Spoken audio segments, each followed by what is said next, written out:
Hello everyone, in this video we're going to look at the trajectory of a projectile which is experiencing a drag force or an air resistance force proportional to its own velocity. In other words, it's going to be feeling a drag force, F subscript drag, which is minus some constant, which I'm calling b, times the velocity v of that projectile. Okay, now in my last video I did a very similar thing in the case of no air resistance, which turns out to be mathematically much easier. But just as a reminder of what we're going to be doing, we'll first find parametric equations x and y as a function of time. And then when we've done that, we are going to combine them together to get a Cartesian equation for the trajectory of this projectile. And you can already see from the diagram that I've drawn, it no longer has this nice symmetrical shape that the trajectory of a particle has when there's no air resistance. Okay. And again, just to set up the problem, I'm going to say that the coordinate system has its origin at the starting point of the projectile. The y-coordinate increases in the vertical direction, and the x-coordinate increases as you move to the right. And the initial velocity of this projectile is going to be a vector which I'm going to call u. Okay, so there's the setup. Now let's think about how we're going to actually analyze this. So because we've got air resistance, we're going to have to think about forces. And if we're trying to link forces to, how an object moves, we want to be using Newton's second law, right? Because Newton's second law gives us a connection between force and acceleration. Okay, so let's think about what happens if we apply Newton's second law in vector form to this projectile, right? So Newton's second law says force equals mass times acceleration. Well, the acceleration, if we call the mass m, then the mass times acceleration term is just m times r double dot, where r is the position vector. So that's the standard notation for position vector, and a double dot means two time derivatives. So this r double dot is just the acceleration, all right? So the other side of this equation needs to be the resultant force. Now, there are two forces acting on this projectile. There's gravity acting straight down, right? The size of that gravitational force is going to be mg, so the mass times the gravitational field strength. It's going to have a minus sign because it's pointing downwards, and I'm going to say that it's in the y hat direction. In other words, the unit vector in the y direction. Okay. Now, there is also the drag or the air resistance force, which is going to be basically this term that I wrote up there, minus bv, but using this kind of position notation. Instead of v, I'm going to write r dot, because the velocity is the first time derivative of the position, right? So we're going to have a minus b and then r dot there. Okay, so this is a vector equation, which makes it a bit tricky. To get a clearer idea of what this actually means, I'm going to write it out in component form. So the r double dot vector is basically x double dot and y double dot, right? And then on the right hand side we've got minus mg. Well, the unit vector in the y direction is just 0, 1, and this r dot vector is x dot and then y dot. Okay, so I've just kind of written all of the vectors out in terms of their components, and this actually gives us two equations, right? One from the x components and one from the y components, right? So what we get is the following two equations. The x equation is just mx double dot is equal to minus bx dot, right? Because there's just a 0 in the x component of that first term on the right hand side. And the y equation is going to be my double dot is equal to minus mg minus by dot, like that. Okay. Now I'm going to label these 1 and 2. And if we want to know what the trajectory looks like, we basically have to solve those two equations to find x as a function of time and y as a function of time. Okay, so let's look at those equations one by one. Let's start with the x direction. So we're going to look at equation 1.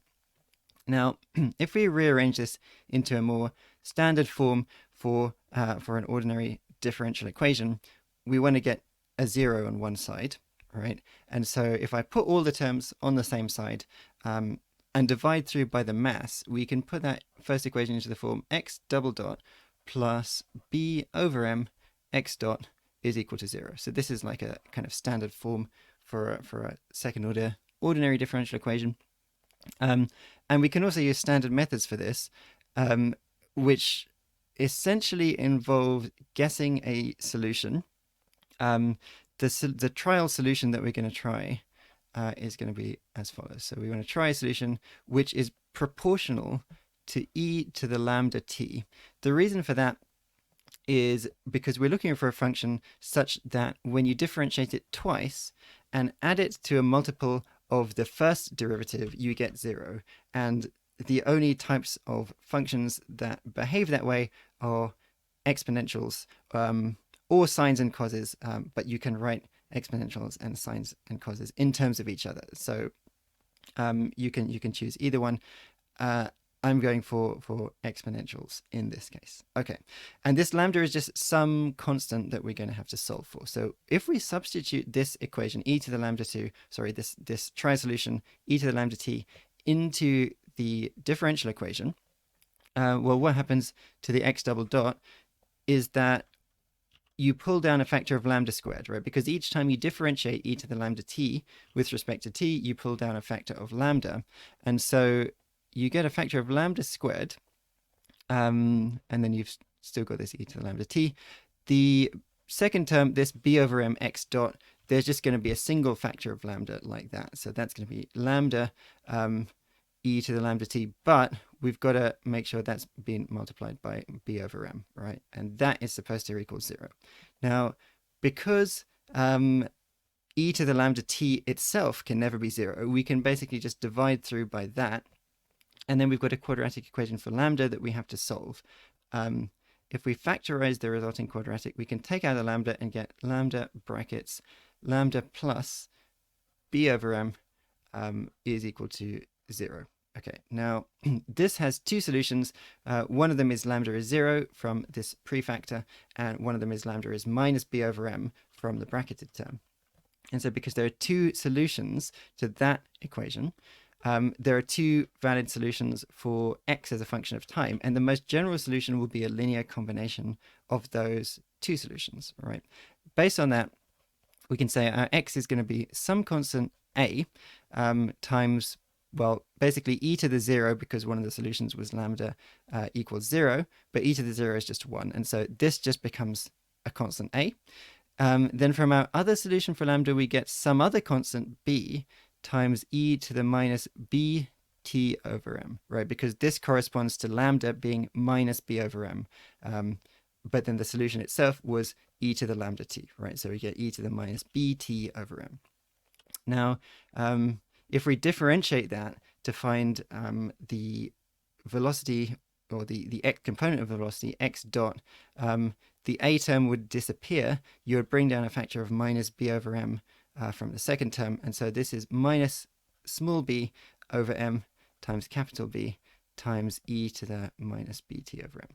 Okay, now the reason I did this, the reason I differentiated that to find the x component of the velocity, is that that allows us to apply some initial conditions, right? We have two initial conditions. We know that the projectile is starting from the origin, so in other words, x is 0 when t is 0, but we also know that the initial velocity is this u vector, and so we have an initial condition on the speed in both the x and y directions as well. Okay, so if we apply those boundary conditions, let's think about the velocity one first. So x dot, when the time is 0, is just the x component of the u vector, right? So x dot of 0 is u subscript x. Now, if we use this expression for x dot, and substitute in t is 0 and x dot is equal to ux, what do we get? Well, we find ux is just minus small b over m times capital B, and then this exponential term becomes 1 because it becomes e to the 0 when t is 0, right? So we get this equation, which we can just rearrange and solve for capital B. So we find that that b is equal to minus m u subscript x divided by small b, like that. Okay, so we found one of the constants. To find the constant a, we can use our other boundary condition, which is that x, when t is 0, is equal to 0, right? So if we do that, substitute that into the first equation, x is a function of time, you get 0 equals a plus b, and then you would have an e to the 0 here, but again, e to the 0 is 1, so a plus b is 0, which means a has to be minus b. In other words, a has to just be m u subscript x over small b, like that. So same thing, but just it's positive instead of negative. Okay. And so we found the constants capital A and capital B. All we need to do to find x as a function of time then is substitute those back into our expression for x as a function of time. If we do that, we get x is equal to, well, we've got this mu subscript x over b.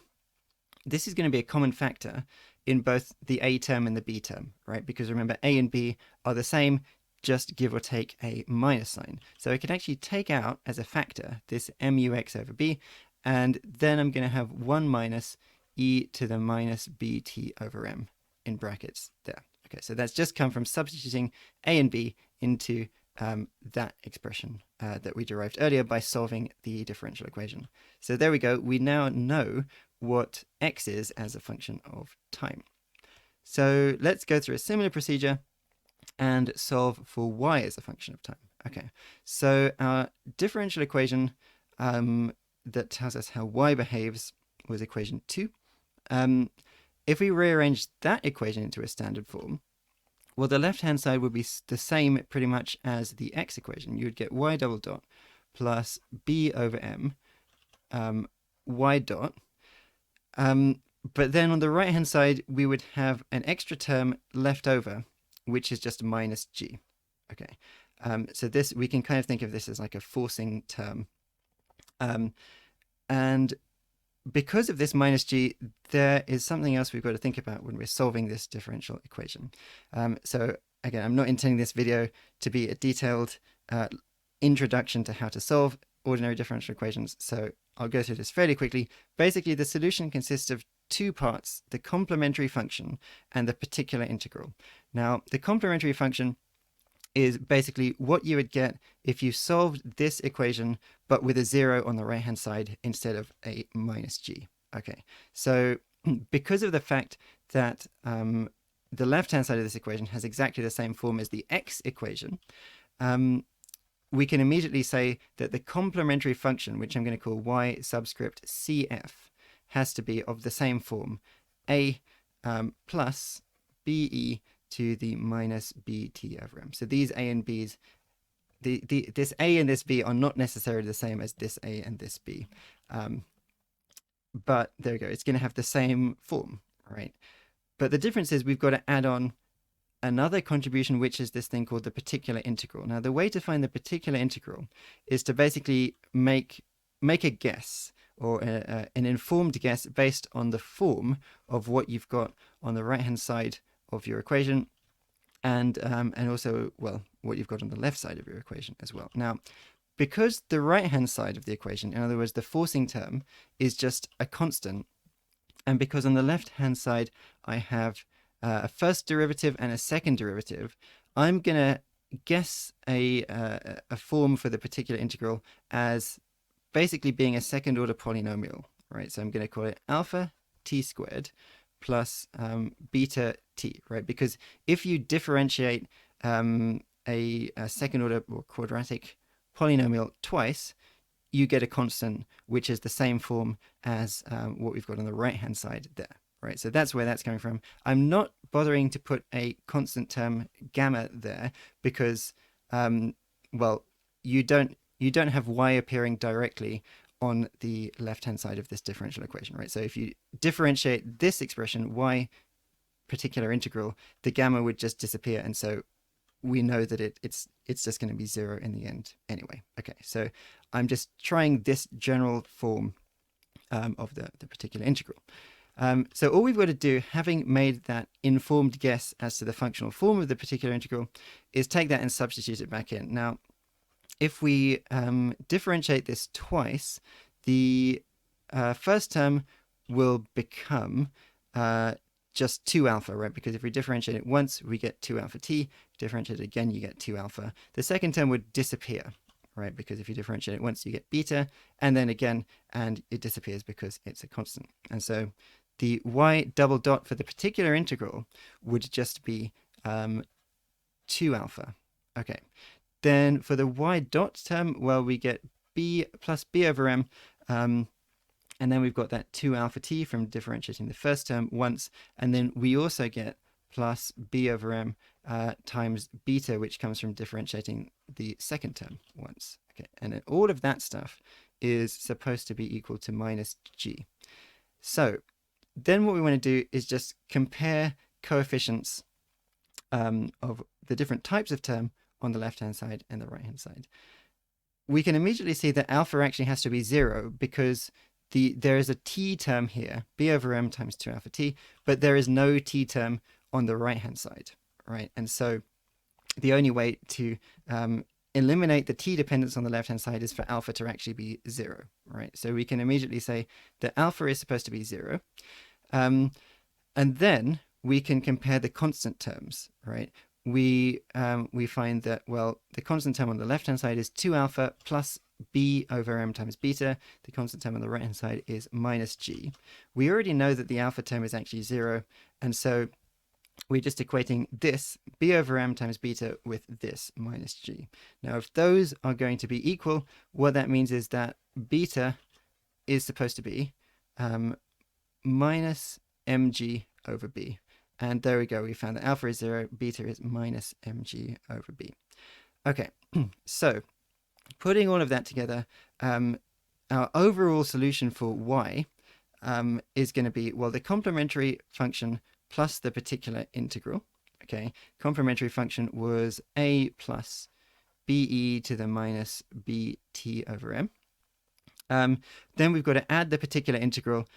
If we substitute these values of alpha and beta that we just found back into that equation for the particular integral, alpha t squared plus beta t, we are just left with minus mg t over b, right, from that beta term there. Okay, so this is the general solution for y. And again, so that we can apply boundary conditions, I'm also going to differentiate that once to find y dot, right? So if we do that, as we did with the x earlier on, back up there, the first part of this will just differentiate to give us, well, minus b over m times capital B e to the minus bt over m. Then this particular integral part will just turn into a constant because, well, that's a linear term, and so we get a minus mg over b there. So let's apply our boundary conditions and find what the values of this a and this b are. Okay, so we know that the initial component of velocity in the y direction, in other words, y dot, at t equals 0 is just the y component of the u vector, in other words, u subscript y.